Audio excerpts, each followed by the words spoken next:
الحمد للہ رب العالمین والعاقبۃ للمتقین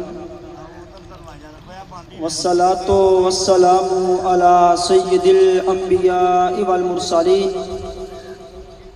اما بعد فاعوذ باللہ من الشیطان الرجیم بسم اللہ الرحمن الرحیم کل نفس ذائقۃ الموت آمنت باللہ صدق اللہ العظیم وبلغنا رسوله النبی الکریم الامین ونحن على ذلك من الشاہدین والشاکرین والحمد للہ رب العالمین ان اللہ وملائکتہ یصلون علی النبی یا ایہا الذین آمنوا صلوا علیہ وسلموا تسلیما۔ تمام احباب کوئی بھی لب خاموش نہ رہے، حضور کی ذات مبارک کے اوپر درود پاک کا نذرانہ پیش کیجئے، مل کے پڑھ لیجئے۔ الصلاۃ والسلام علیک یا سید یا رسول اللہ وعلی آلک واصحابک یا سید یا حبیب اللہ۔ معزز سامعین کرام، درود پاک پر ہاتھ مجھے ایک واقعہ یاد آیا تو میرا دل کیا کہ آپ لوگوں کو میں بتاتا چلوں۔ واقعہ کچھ اس طرح سے ہے کہ ایک مرتبہ میرے حضور کا گزر ہوا، یعنی کہ میرے حضور صلی اللہ علیہ وبارک وسلم جا رہے ہیں تو راستے میں نا ایک مدھ مکھی کے چھتے کو دیکھتے ہیں۔ چھتے کے ارد گرد نا مدھ مکھیاں بن بنا رہی ہیں تو صحابہ کرام نے عرض کی کہ یا رسول اللہ یہ کیا کہہ رہی ہیں؟ تو میرے حضور نے مدھ مکھی کو اپنے پاس بلا کر فرمایا کہ اے مکھی تو مجھے ایک بات بتا کہ تمہیں چھتے کے ارد گرد گھوم رہی ہے اور تو کچھ بن بنا رہی ہے، وہ کیا چیز ہے؟ تو کیا بول رہی ہے؟ اور تو مجھے ایک اور بات بتا کہ تو طرح طرح کے پھولوں کا رس چوستی ہے، کسی پھول کا رس پھیکا ہوتا ہے، کسی پھول کا رس کروا ہوتا ہے تو کسی پھول کا رس کسیلا ہوتا ہے۔ ارے تو ایک بات بتا کہ تو ایسا کون سا عمل کرتی ہے کہ تیرا چوسا ہوا رس پھیکا نہیں رہتا، تیرا چوسا ہوا رس کسیلا نہیں رہتا، کروا نہیں رہتا، بلکہ میٹھے شہد میں تبدیل ہو جاتا ہے۔ تو وہ آگے سے عرض کرتی ہے کہ یا رسول اللہ جب پھولوں کا رس چوستی ہوں میں اپنے چھتے میں اکٹھا کرتی ہوں، جمع کرتی ہوں اور میں اپنے چھتے کے ارد گرد گھومتی ہوں، اور صرف گھومتی ہی نہیں بلکہ آپ کی ذات مبارک کے اوپر کثرت کے ساتھ درود پاک پڑھتی ہوں تو درود پاک کی برکت کے ساتھ میرا چوسا ہوا رس پھیکا نہیں رہتا، میرا چوسا ہوا رس کسیلا نہیں رہتا، کروا نہیں رہتا، بلکہ میٹھے شہد میں تبدیل ہو جاتا ہے۔ عزیزان گرامی، اتنی سی مکھی غور کرے تو چھوٹی سی مکھی میرے حضور کی ذات کے اوپر محبت کے ساتھ درود پاک پڑھتی ہے تو اس کا چوسا ہوا رس پھیکا نہیں رہتا، کسیلا نہیں رہتا، کروا نہیں رہتا، بلکہ میٹھے شہد میں تبدیل ہو جاتا ہے۔ ارے آپ تو حضور کے امتی ہیں، آپ وہ امتی ہیں جن امتیوں کی خاطر میرے حضور نے اپنا سر مبارک سجدے میں رکھ دیا اور عرض کرتے ہیں ربی حبلی امتی، ربی حبلی امتی، اے میرے رب میری امت کو بخش دے، اے میرے رب میری امت بڑی گناہ گار ہے، اس گناہ گار امت کو بخش دے۔ اور اگر آپ درود پڑھو گے تو کہ آپ کا دل میٹھا نہیں ہوگا، اگر آپ درود پڑھو گے تو کہ آپ کی زبان میٹھی نہیں ہوگی۔ جو شخص چاہتا ہے میرا دل بھی میٹھا ہو، میری زبان بھی میٹھی ہو تو میرے ساتھ مل کے پڑھ لے، لیکن پڑھنا اس طرح سے ہے کہ آپ یہاں بیٹھ کر پڑھتے ہو مدینے والا تاجدار، آمینہ کلال، انبیاء کا سلطان مدینے بیٹھ کر سنتا ہو کہ میرا فلاں امتی فلاں بن فلاں امتی کس محبت و عقیدت کے ساتھ میری ذات کے اوپر درود پاک پڑھ رہا ہے، میرے ساتھ مل کے پڑھ لیجئے۔ الصلاۃ والسلام علیک یا سید یا رسول اللہ وعلی آلک واصحابک یا سید یا حبیب اللہ۔ بعد از حمد و ثنا رب کائنات رب ذوالجلال دے حمد و ثنا تو بعد میں نے جو قرآن کریم فرقان حمید کی آیت مبارکہ تلاوت کرنے کا شرف حاصل کیا ہے، ہم لوگوں نے مل کر جو درود پاک پڑھنے کا شرف حاصل کیا ہے، حضور پر نور خاتم النبیین امام الانبیاء احمد مجتبی جناب محمد مصطفیٰ صلی اللہ علیہ وبارک وسلم میں کی بارگاہ اقدس میں اس کا ثواب محبتاً عقیدتاً نذرانتاً ہدیتاً پیش کرنے تو بعد مہمان گرامی اہل محلہ اور میرے اساتذہ کرام دل کی اتھاہ گہرائیوں سے السلام علیکم ورحمۃ اللہ وبرکاتہ۔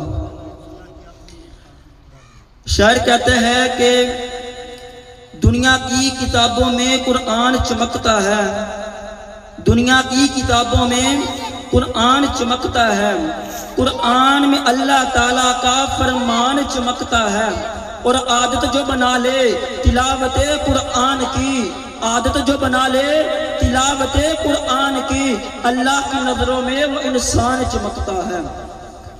میں نے جو آیت کریمہ پڑھی کہ کل نفس ذائقۃ الموت، آپ اس آیت کریمہ کو سنتے رہتے ہیں، آج میں آپ کے سامنے اس کے چند اہم پہلو بیان کروں گا۔ دعا ہے کہ رب کائنات رب ذوالجلال ہمارے اس حاضری کو قبول فرمائے اور میری زبان پر کلمۃ الحق جاری فرمائے۔ عزیزان گرامی، ایک بات طے شدہ ہے کہ جو چیز جس شخص نے بنائی ہے وہ شخص ہی اس کے بارے میں طرح بتا سکتا ہے، وہ شخص ہی بتا سکتا ہے کہ یہ چیز کیا عمل کرتی ہے، یہ چیز کس طرح کام کرتی ہے، اور یہ چیز کس طرح کا کام کرتی ہے، اور اس چیز کے کیا کیا فنکشن ہیں۔ مثال کے طور پر اگر ایک شخص نے، ایک بندے نے گاڑی بنائی تو اس گاڑی بنانے والے کو پتہ ہے کہ اس گاڑی کا گیئر کہاں ہے۔ عزیزان گرامی، آپ لوگوں کو نہیں پتا، مجھ کو اس بات کا علم نہیں، لیکن اس بنانے والے کو پتہ ہے کہ اس گاڑی کی بریک کہاں ہے۔ المختصر کے گاڑی کی مکمل معلومات اس بنانے والے کے پاس ہے، نہ کہ میرے پاس ہے، نہ کہ آپ کے پاس ہے۔ اب دیکھیے کہ زندگی اور موت کو کس نے بنایا ہے؟ رب کائنات نے بنایا ہے۔ ارے اس رب نے زندگی اور موت کو بنایا ہے جس رب نے زمین آسمان کو بنایا ہے، اس رب نے زندگی اور موت کو بنایا ہے جس رب نے دن اور رات کو بنایا ہے، اس رب نے زندگی اور موت کو بنایا ہے جس رب نے پوری کائنات کو بنایا ہے، اس رب نے زندگی اور موت کو بنایا ہے جس رب نے کائنات کے ذرے ذرے کو بنایا ہے۔ اب ہم اللہ سے پوچھتے ہیں کہ اے باری تعالیٰ تو بتا کہ یہ زندگی کیا ہے اور موت کیا ہے۔ اب میرے رب سے پوچھنے کی وجہ یہ ہے کہ رب کائنات نے فرمایا کہ اے انسانوں، ایک زندگی ایسی ہے کہ جس کا تم شعور نہیں رکھ سکتے، بل احیاء ولکن لا تشعرون، کہ تم اس کا شعور نہیں رکھ سکتے۔ اب یہاں تک بات ہماری سمجھ میں اب یہ تو پتہ چل گیا کہ زندگی اور موت کو کس نے بنایا ہے۔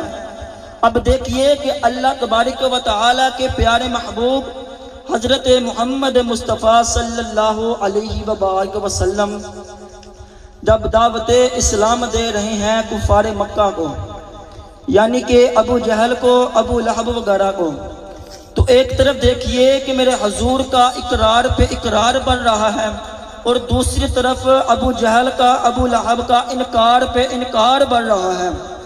جب انکار پہ انکار کیے جا رہے ہیں، میرے حضور اقرار پہ اقرار کیے جا رہے ہیں، تو عین اسی حالت میں جبرائیل امین تشریف لاتے ہیں اور آ کے عرض کرتے ہیں کہ رب کے محبوب، آپ ان مردوں کو سنا نہیں سکتے، انک لا تسمع الموتیٰ، یہ آیت لے کر تشریف لاتے ہیں، حاضر ہوتے ہیں۔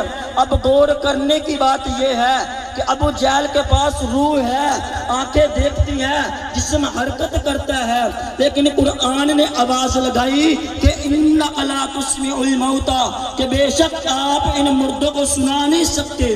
دوسری طرف دیکھیے کہ حضرت امیر حمزہ کا جسم کٹ چکا ہے، جسم سے روح نکل چکی ہے، ان سے پہلے کہ کوئی ان کو مردہ کہتا، قرآن نے آواز لگائی، رب کائنات کے فرمان نے آواز لگائی کہ وَلَا تَقُولُوا لِمَنْ يُقْتَلُ فی سبیل اللہ اموات بل احیاء ولکن لا تشعرون، کہ جو رب کی بارگاہ میں رب کے راستے میں مارے جائیں خبردار ان کو مردہ مت کہو، بلکہ وہ زندہ ہے لیکن تم کو ان کی زندگی کا شعور نہیں۔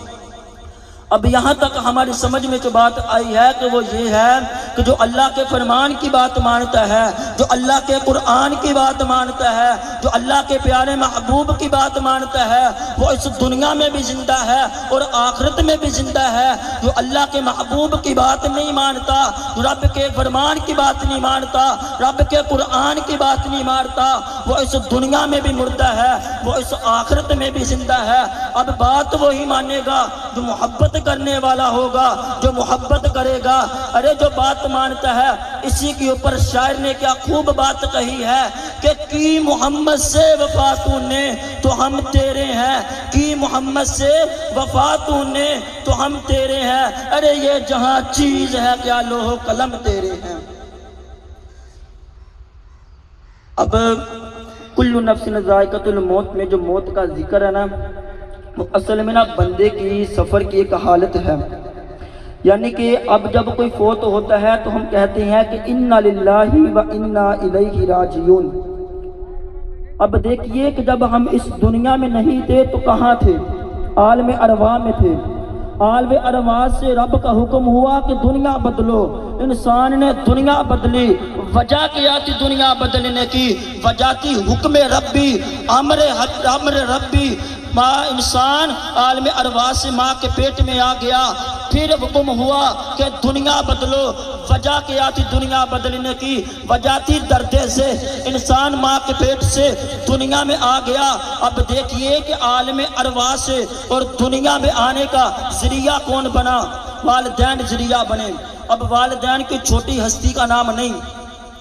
میرے حضور نے فرمایا کہ جو شخص گناہ کرتا ہے نا تو اللہ تبارک و تعالی اس کو نہ سزا نہیں دیتا، بلکہ قیامت کے دن اس کو سزا دے گا۔ قیامت کے دن اس کو سزا ملے گی اس گناہ کی وجہ سے۔